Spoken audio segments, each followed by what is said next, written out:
Oi, pessoal, tudo bom? Hoje eu estou aqui com um convidado super especial para nós, o professor Alexandre Sion. Alexandre é um baita de um advogado em Minas Gerais, atua no Brasil inteiro, é professor da PUC de Minas e é professor nosso convidado na nossa especialização em Direito Ambiental. O Alexandre, na verdade, ele tem uma atuação super ampla, até acho que os dias dele tem mais tempo do que o nosso, né?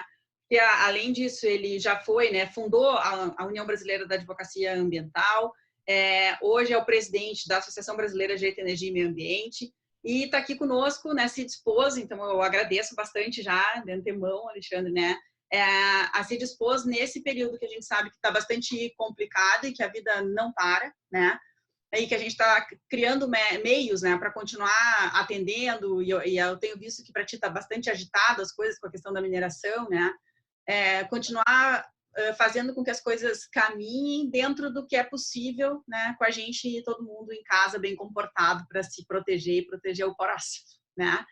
Então a gente vai conversar um pouquinho sobre licenciamento com o professor Alexandre, e aí de imediato já passo a palavra para ele de novo, te agradecendo a disponibilidade, né, de estar aqui com a gente nesses minutinhos. Imagina, Fernanda, é um prazer. Você sabe o que você me pede, que eu faço não chorando, mas sorrindo, de alegria. Muito obrigado e tem altíssima conta. E obrigado pelas palavras elogiosas, que só as mereço na qualidade de amigo. Muito obrigado. Então, vamos falar de licenciamento. Eu não sou uma pessoa muito de gravar, eu confesso. Assim, tenho um canal no YouTube, Pressão dos Alunos, lá que é o Direito Ambiental Conta-Gotas, mas é o meu momento de gravação, porque eu não dou aula gravada em lugar nenhum. Já honrosamente recebi muitos convites, não aceitei nenhum, mas da Fernanda, como eu disse, o que ela me pede eu faço com o maior prazer. Bom, falando de licenciamento, e talvez seja interessante, eu sei que parece que vocês estão no final do curso, mas o que é importante a gente falar sobre licenciamento? Primeiro, falar como é que ele nasceu, em que situação que ele se encontra e discutir algumas questões que são as mais relevantes a respeito do licenciamento. Primeiro, tem licenciamento desde a Lei 6.938 de 81, que é da Política Nacional do Meio Ambiente. Lá no artigo 10 já estabelecia que todos aqueles empreendimentos que utilizem recursos naturais ou que causem, ainda que potencialmente, danos ao meio ambiente, dependem de prévio licenciamento ambiental. Esse conceito muito próximo do artigo 10 da 6.938 de 81, veio replicado no artigo 2º da Lei Complementar 140 de 2011, que veio regular a atuação dos entes federativos. Por que essa lei é importante para discutir o que a gente está discutindo?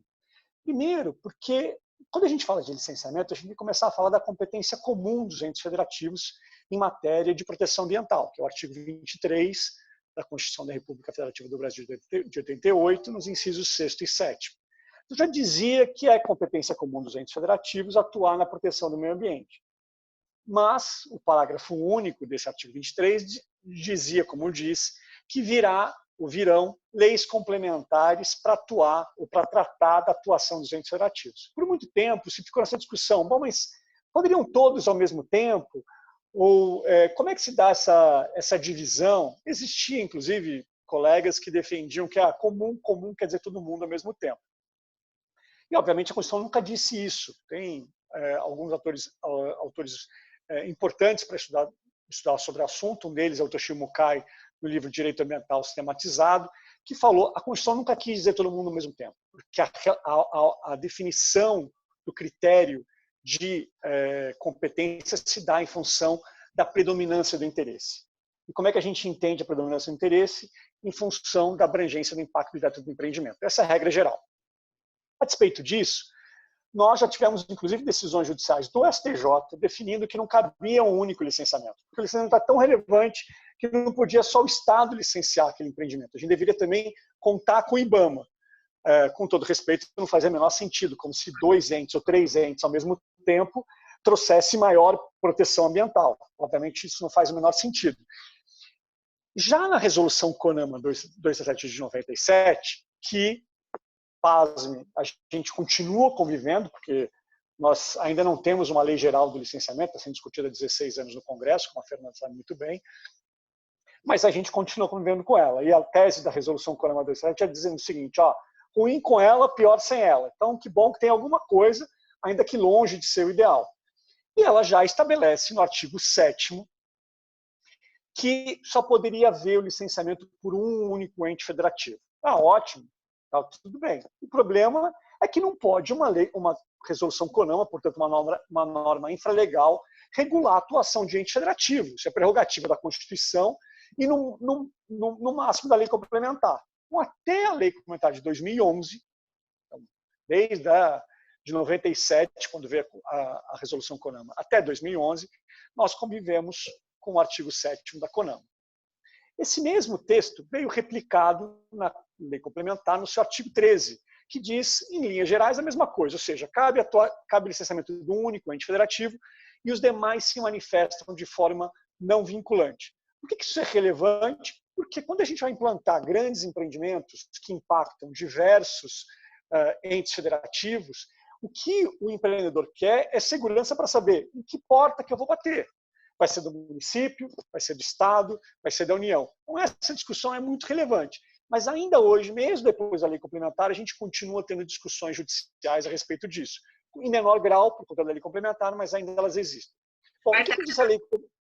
Desculpa te interromper, mas ainda dá a sensação, quando a gente vê algumas manifestações do judiciário, que alguns magistrados e alguns tribunais ignoram completamente a existência da lei complementar, em que pese ela seja de 2011, né?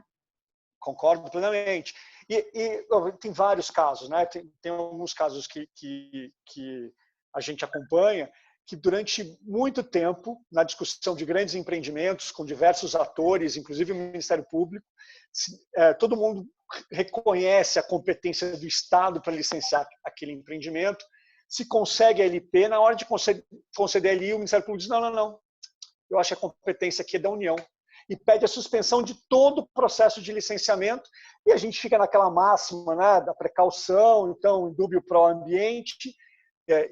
Certamente isso é uma matéria para uma outra aula, mas que, obviamente, a gente não pode analisar o princípio da precaução nessa magnitude, mas até a falta de estudo do tema faz com que a gente tenha decisões como essas que a professora Fernanda comentou, desconsiderando a lei complementar, que é muito claro do seu ponto de vista da competência. A lei complementar se desviou um pouquinho, em alguns trechos, sobre essa regra geral da predominância do interesse, porque ela diz, por exemplo, que quando tiver empreendimento que afete uma unidade de conservação de domínio da União ou de domínio do Estado, a competência se desloca para esses entes. Como se a dominalidade do bem fosse critério de definição de competência, e não é. Não é. Se eu for licenciar um prédio que é do INCRA, portanto da União, mas o impacto dele está restrito apenas a um município, a competência para o licenciamento será do município, caso seja matéria de licenciamento, que pode se resolver eventualmente só na questão urbanística. Mas dominalidade não é critério de definição de competência, ainda que a lei complementar tenha se desviado em alguns trechos, assim como o decreto que a regulamenta. Mas ela tem aspectos muito positivos. Bom, e ainda do artigo 13, falando desse aspecto, quando ele diz que se dará a competência no único nível, ou seja, só um ente federativo é competente, e os demais se manifestam de forma não vinculante, surge a discussão para aquilo que é um dos grandes percalços dos licenciamentos de infraestrutura no Brasil, que são os intervenientes. Então, como esses que não são os órgãos ambientais licenciadores participam desse processo de licenciamento e se essa manifestação ela é vinculante ou ela não é vinculante. Essa é uma grande discussão e a gente vai ter isso com FUNAI, ICMBio, Fundação Cultural Palmares, diversos entes que participam, mas não são órgão ambiental licenciador. No meu entendimento, eles devem se manifestar de forma não vinculante, ainda que essa questão seja uma questão ainda muito discutida. O fundamento para a participação de diversos entes, quando atingem comunidades tribais, quilombolas ou tradicionais, é da OIT 169, a Convenção Internacional da qual o Brasil é signatário, que estabelece que quando uma medida administrativa ou judicial impactar uma comunidade tradicional, ainda que o fundamento tenha sido a preocupação para falar de comunidades tribais e indígenas, quando forem atingidas, elas têm direito a serem ouvidas de forma livre, prévia, de boa-fé e informada. Pois bem, outras questões relevantes no que diz respeito ao licenciamento. Uma delas é a chamada certidão de uso e ocupação do solo. A certidão de uso e ocupação do solo tem fundamento no artigo 10 da Resolução CONAMA 237 de 97, diz que, para instruir o pedido de licença prévia, e eu já vou falar sobre essas etapas do licenciamento, para instruir o pedido de licença prévia, o empreendedor deve, entre outros instrumentos, apresentar uma certidão de uso e ocupação do solo. Mas, afinal, o que seria essa certidão de uso e ocupação do solo? A certidão é para testar que aquele empreendimento que eu quero, por exemplo, instalar no município de Porto Alegre, está compatível com as leis de uso e ocupação do solo do município de Porto Alegre.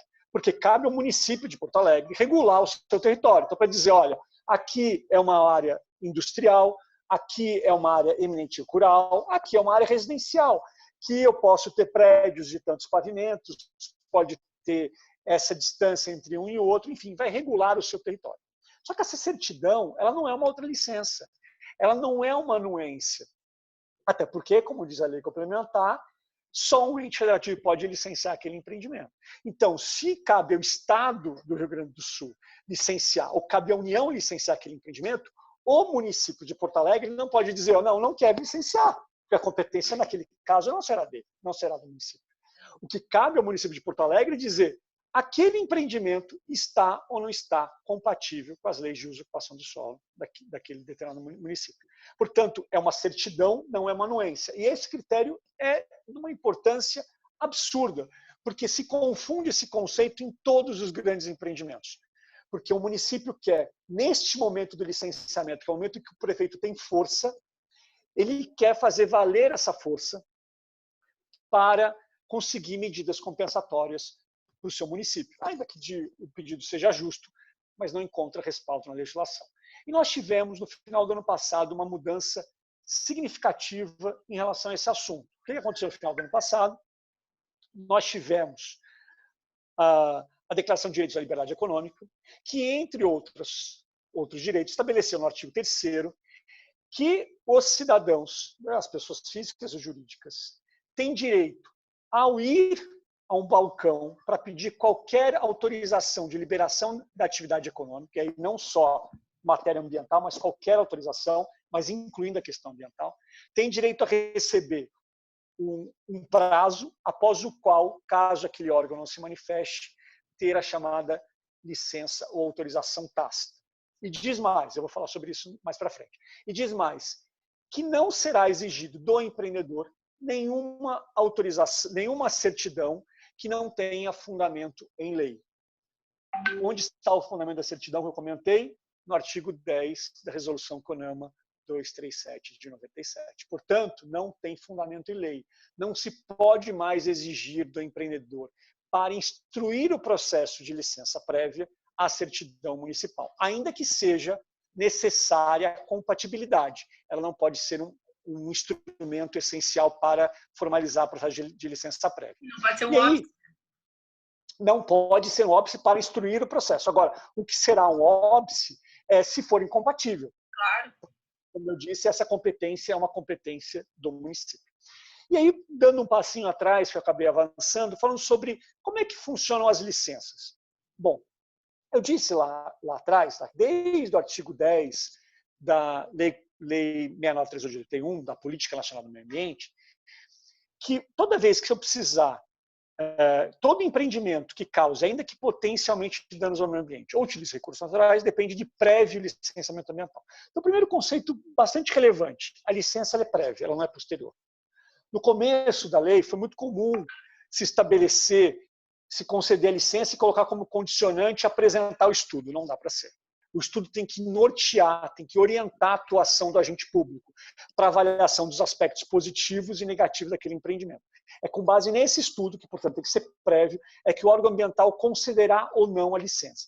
A licença pode ser uma licença única, ou pode ser uma licença chamada do sistema trifásico, que é o comum, que é uma licença prévia, licença de instalação, licença de operação. Licença prévia serve para quê? Serve para dizer que aquele empreendimento é ambientalmente viável e aprova a sua localização. A licença de instalação autoriza o início da implantação, de operação, como o nome indica, o início da operação. Na licença prévia, o órgão ambiental vai sopesar os aspectos positivos e negativos de determinado empreendimento e, entendendo que os positivos são maiores do que os negativos, concederá a licença prévia, caso o empreendedor tenha preenchido os requisitos. E a primeira questão relevante, do ponto de vista do licenciamento, é qual que é a natureza jurídica da licença? É uma autorização ou é uma licença? E mesmo em relação a isso, existe discussão na doutrina, naturalmente, né? 2 advogados têm pelo menos 3 opiniões. E em relação a esse assunto, a maioria da doutrina entende que a licença ambiental é uma licença.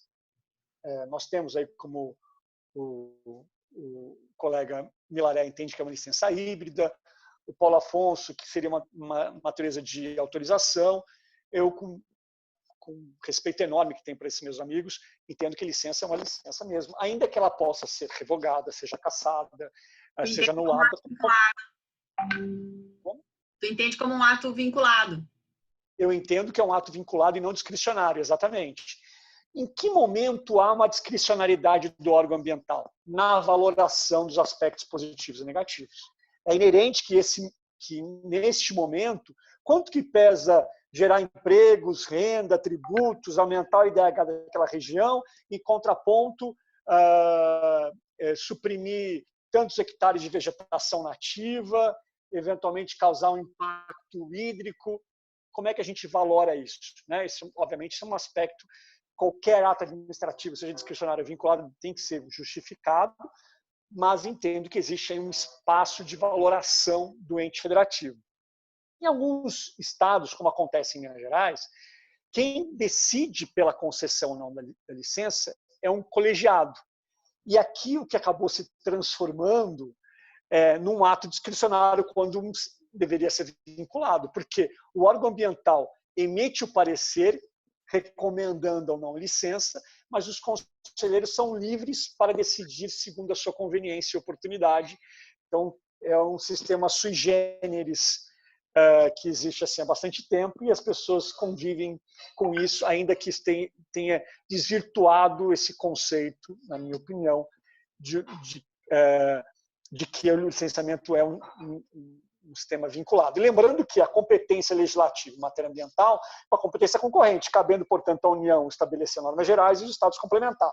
Não poderia o Estado se desviar. Mas existe muita confusão em relação a esse assunto, inclusive com decisões díspares. Mas, caminhando em relação ao licenciamento. Então, é importante entender que é um processo prévio aos seus impactos, que cabe ao empreendedor custear essas licenças, inclusive do ponto de vista de repercussão criminal, o artigo 69A da 9605 de 98, que é a Lei dos Crimes Ambientais e Processos Administrativos Ambientais, estabelece que é crime aquele que elabora um estudo ou apresenta um estudo para a concessão de uma autorização de licença em desacordo com as normas ambientais, inclusive admite a modalidade culposa por omissão.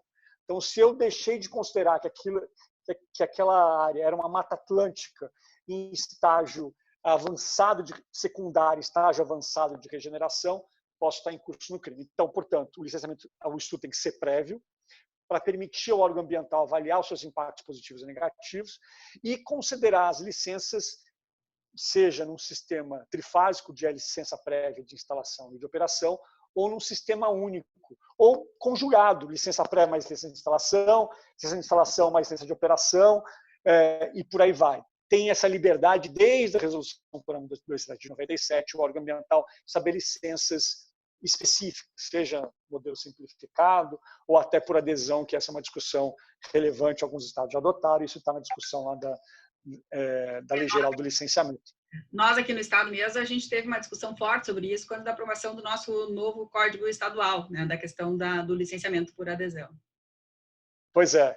Então, essa, claro, é uma discussão relevante. Em alguns estados nacionais isso já funciona, mas a gente ainda tem muita resistência na medida em que a gente enxerga que se eu deixar o empreendedor fazer, ele vai fazer de qualquer jeito, vai fazer errado, então a gente do Estado para nos proteger. Cabe aí um mundo de considerações para um lado e para o outro. O fato é que nós já temos legislação, inclusive, do ponto de vista de repercussão criminal, como eu já falei, para corrigir os excessos para corrigir aquilo que está equivocado. Não é transformar isso em adesão que vai mudar essa lógica, né? Mas essa é uma discussão certamente mais complexa. O licenciamento ele ainda tem tomado grande parte dos órgãos ambientais como um todo, porque a gente tem, com perdão para as meninas, um tesão com o licenciamento, né? Como se só existisse isso, né? As pessoas falam de licenciamento, todo mundo fica empolvorosa falar de licenciamento. Todos os instrumentos se licenciamento.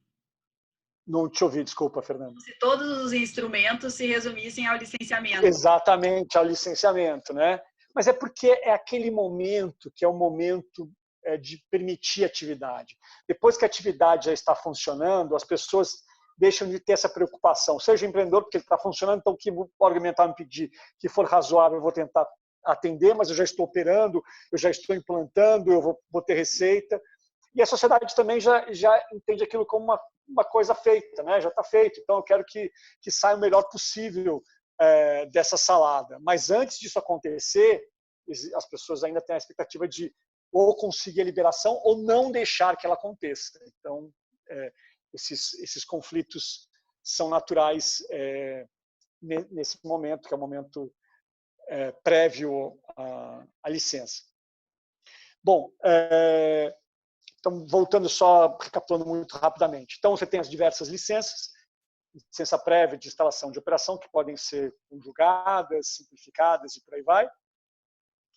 Qualquer exercício posterior ou qualquer exercício da licença sem a sua licença configura crime do artigo 60 da 9605 de 98, que ainda que não admita a modalidade culposa, é um tipo formal, como são vários dos tipos penais da 9605 de 98. Então, eu TLP, apresentei os pedidos para que o órgão ambiental me conceda a licença de instalação. Ele não concedeu, não me dá direito a iniciar a implantação. Mas, peraí, senhor, você não disse lá da Declaração de Direitos da Liberdade Econômica que eu tenho direito à licença tácita? Tem sim.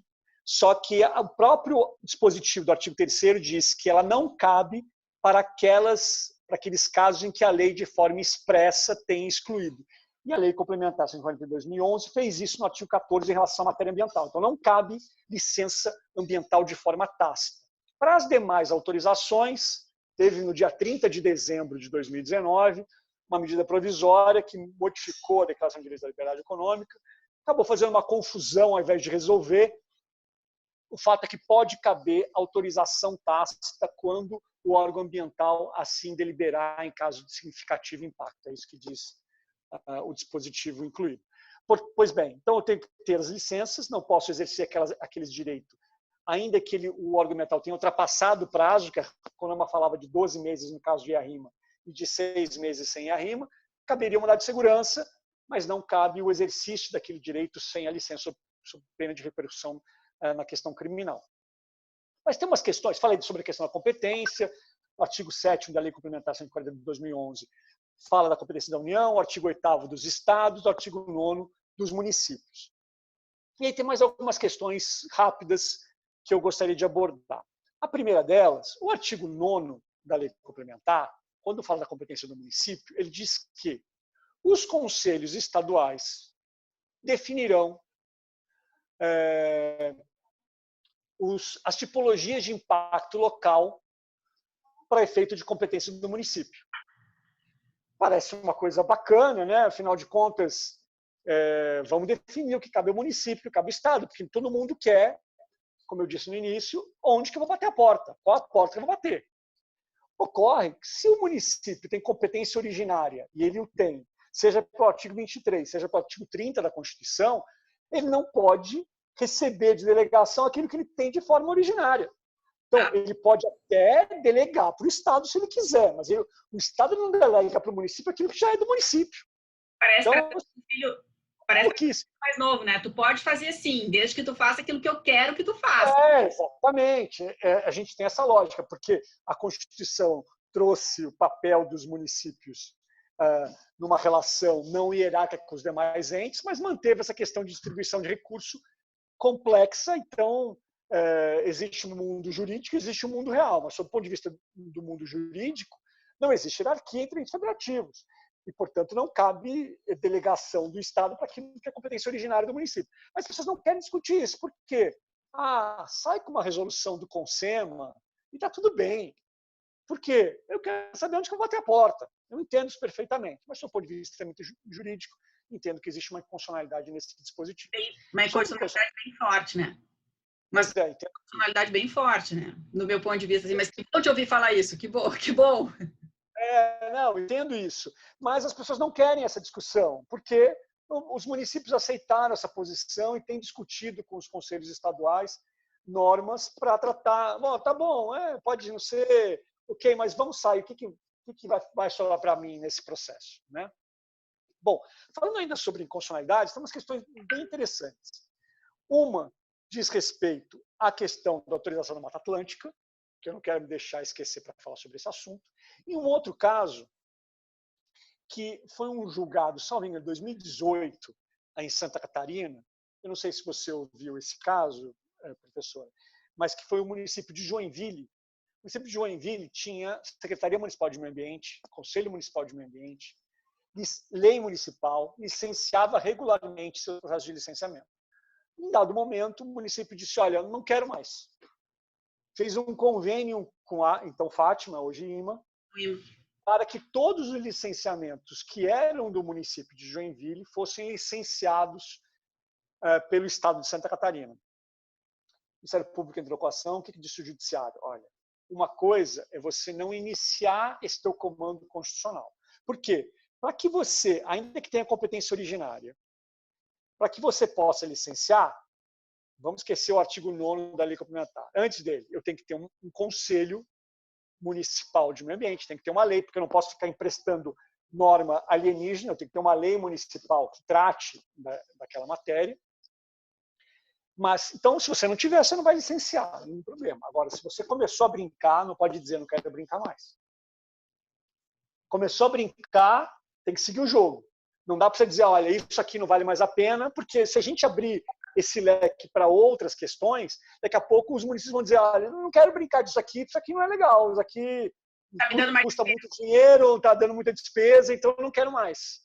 Então, não se pode abrir mão. E essa é uma discussão interessante quando a gente trava essa discussão no âmbito dos licenciamentos, em que eu tenho um ente que quer, por via reversa, subtrair a competência que é de outro ente. O exemplo da certidão de uso e ocupação do solo. Acontece à torta à direito. A competência é do IBAMA. Aí o município, o empreendedor passa por 200 municípios.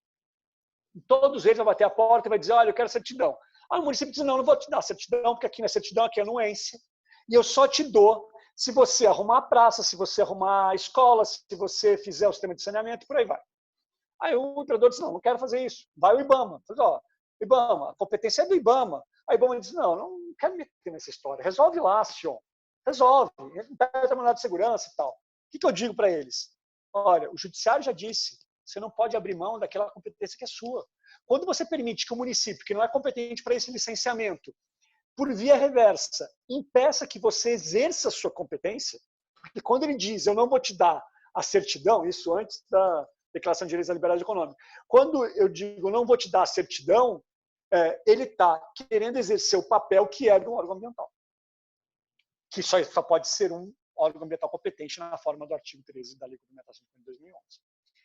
Bom, meu último ponto, a não sei que você tenha outras perguntas, professora, porque eu sei que nós temos um tempo, eu não sei como é que está nosso tempo aí, mas como é que está nosso tempo? Ainda temos um pouquinho. Tem? Ótimo, então tá bom. Cuidado se me deixar falar, eu não paro. Mas um outro aspecto que me parece muito relevante diz respeito à autorização de supressão de vegetação no bioma Mata Atlântica. Por que isso é relevante? A Lei da Mata Atlântica, obviamente, teve um papel, uma importância, um interesse de proteger esse bioma caro para o país. Não só caro, mas que goza de status constitucional, 225, estou ficando sem bateria, do 225, só um minutinho, da Constituição, parágrafo 4º, que fala dos diversos biomas protegidos. Aliás, isso me lembrei de falar da questão do EIA-RIMA. Fala para o primeiro, inciso terceiro. Bom, então, sem dúvida, tem essa importância, tem esse peso, e a lei foi construída com essa pegada. Mas o que ela estabeleceu? Ela estabeleceu que é possível que eu precise de uma autorização de um outro ente que não aquele competente para licenciar. Então, se for isso, o que eu vou dizer, o que está na lei já com o decreto que regulamenta. Se eu for suprimir uma vegetação do bioma Mata Atlântica acima de 50 hectares em área rural ou acima de 3 em área urbana, eu preciso de anuência do IBAMA, se o licenciamento for do Estado. Ah, legal, né? Como é que a gente compatibiliza isso com a regra que eu já citei, da Lei Complementar 140 de 2011, no artigo 13, que só cabe atuação num único ente federativo. E digo mais, aquilo que eu não disse ainda, que disse a Lei Complementar aquilo que deveria ser óbvio, mas ela diz que o órgão ambiental que é competente para licenciar o será para autorizar a supressão de vegetação. Óbvio, né? Por que óbvio? Porque imagina, eu vou licenciar um empreendimento, não sei se dá para ver, mas assim, é um retângulo. Aí eu digo aqui vai ser a planta, aqui vai ser uma estradinha, aqui vai ser uma pilha, aqui vai ser uma linha de transmissão e por aí vai. Aí eu digo que para implantar esse empreendimento, eu tenho que suprimir essa vegetação. Na hora de avaliar os impactos positivos e negativos, deve o órgão ambiental, assim como o empreendedor, avaliá-lo de forma conjunta. Ou seja, quais são os impactos positivos deste empreendimento, positivos e negativos, que compreende essas implantações, essas supressões, essas intervenções. Se eu tirar esse pedaço da supressão, eu não consigo avaliar esse empreendimento como um todo. Então, como é que eu chego lá no órgão ambiental e digo, olha, eu quero a licença. O órgão ambiental avaliou positivo e negativo e tal, deu a licença prévia. Na hora de licença de instalação, eu digo, olha, eu quero a ASV, que é a autorização de supressão vegetal. Ah, não, mas não é mais comigo. Ou eu digo, não, mas agora é autorização ato precário, portanto, discricionário, não te dou autorização. Peraí, como assim, cara palha? Se você diz para mim que não me dá autorização, como é que você avaliou esses impactos e a supressão no meio deles? Então não dá para você tirar esse processo. Quando eu digo que tem um outro órgão que tem que avaliar, ele não participou dessa avaliação anterior. Então, já diz a lei complementar que cabe ao órgão ambiental licenciador autorizar a supressão de vegetação daqueles processos de licenciamento. Óbvio. Bom, então, primeiro tem esse aspecto em confronto com a lei complementar. Segundo aspecto, como eu já comentei, só pode ter um ente federativo competente. Mais do que isso, como é que eu posso admitir que uma lei ordinária estabeleça que um ente federativo tem que pedir bênção para outro? Se não existe hierarquia entre entes federativos. Então, você quer colocar que é do IBAMA, então que seja do IBAMA, licenciamento é do IBAMA. Se você quer colocar que é do Estado, então é do Estado com licenciamento do Estado. Não dá para você fazer essa maluquice. Eu já ouvi pessoas com quem tenho muito respeito que dizem, não, mas é lei especial. E no critério de lei especial se sobrepõe à lei geral. Peraí, primeiro uma é lei complementar, outra é lei ordinária. Começa a conversa por aí. E um falou de competência. E ela falou de competência. Ainda que a lei da Mata Atlântica seja uma lei especial, e sem dúvida, ela não pode mudar critérios de competência. Primeiro, que ela não tem competência para fazer isso, porque ela não é lei complementar. E segundo, que eu tenho uma lei complementar que trata disso. E aí a gente produz cenas dantescas. Eu vou citar esse exemplo antes que... Eu estava com 4% de bateria. Antes que acabe a bateria e você me corte. Mas imagine o seguinte. Eu faço a seguinte pergunta. Eu preciso de uma autorização para suprimir vegetação na Mata Atlântica. Claro, tá óbvio isso e faz todo sentido. Mas a pergunta que eu faço é, cabe uma autorização para acidentes? Exemplo, eu estou dirigindo meu caminhão, perdi o controle do caminhão, saí da estrada, rolei e destruí, fiz uma lambança, destruí hectares. Vamos imaginar que é uma área urbana, destruir mais de 3 hectares. Haja acidente, né? Mas só para com apego ao exemplo. Pergunto, preciso pedir uma autorização para o órgão ambiental competente para suprimir essa vegetação? É evidente que não, eu já suprimi. Aí ele vai dizer, não te autorizo. Eu faço o que com ela? Amigo, já está no chão. O que eu faço se você não autoriza? O que eu tenho que discutir é responsabilidade. 225, parágrafo 3º da Constituição. nas 3 esferas, civil, administrativa, penal, civil lá no artigo 14, parágrafo 1º da Lei 69/381. Ou seja, isso é uma coisa. Mas eu não posso pedir autorização daquilo que já aconteceu. Então, mas tem casos assim. Tem casos, obviamente eu não posso citar a fonte, mas tem casos em que houve um acidente, por conta do acidente se suprimiu um número alto de hectares de Mata Atlântica. Eu quero também licenciar, então vamos juntar aquilo que aconteceu antes com o que eu quero novo. Dá mais do que 50.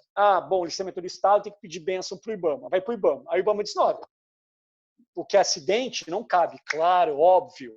Né? Óbvio, que bom. Só que aquilo que eu quero licenciar como novo são só 4 hectares em área rural. O que eu disse antes?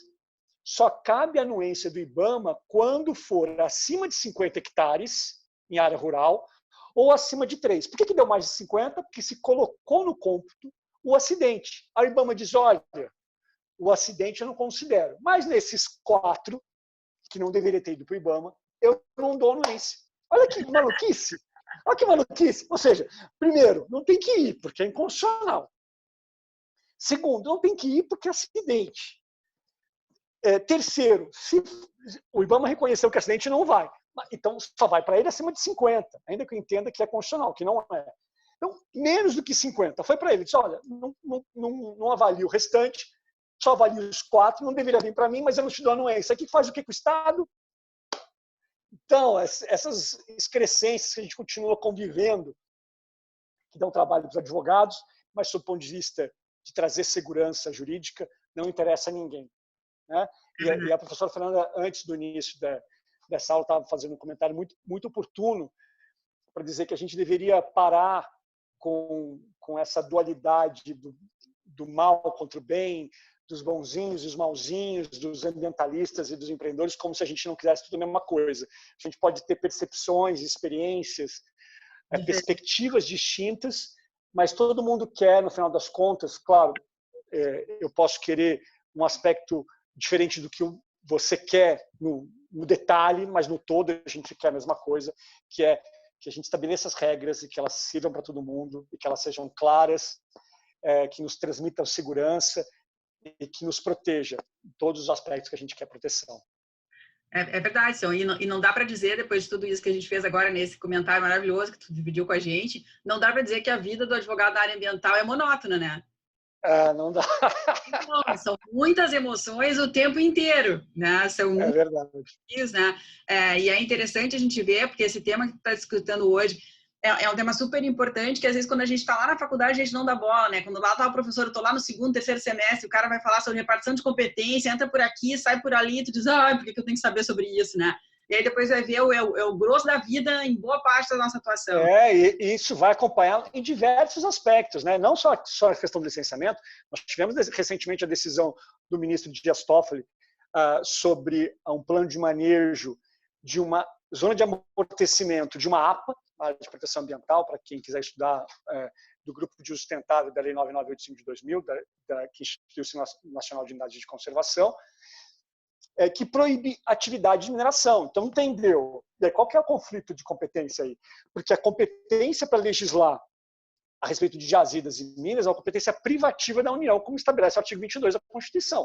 O que disse o ministro? Não, mas é a competência concorrente lá do 24, é a competência para o interesse local do 30, resolve. Eu, pessoalmente, sou contra. Até gravei meu último vídeo lá para o canal nessa linha. Entendo que não. Mas a questão da competência, você foi muito feliz no comentário, vai acompanhar um advogado no seu dia a dia. Isso aí. Bom, Sião, de novo, assim, foi maravilhoso te ouvir, né? Dá vontade, a partir disso, de fazer outras tantas discussões, né, em tema só dos problemas que tu trouxe para a gente pensar aqui no que foi suscitado, levantado aqui no debate, mas te agradeço muito mesmo a participação, a tua disposição em estar aqui com a gente. Gostaria muito que tu tirasse o dedo da frente da câmera para as pessoas poderem te dar tchau agora nesse momento. Tá, então, obrigada, gente. Então, eu espero que vocês tenham curtido. E em seguida a gente vem com outra temática aí para dar uma conversada, tá bom? Bons estudos!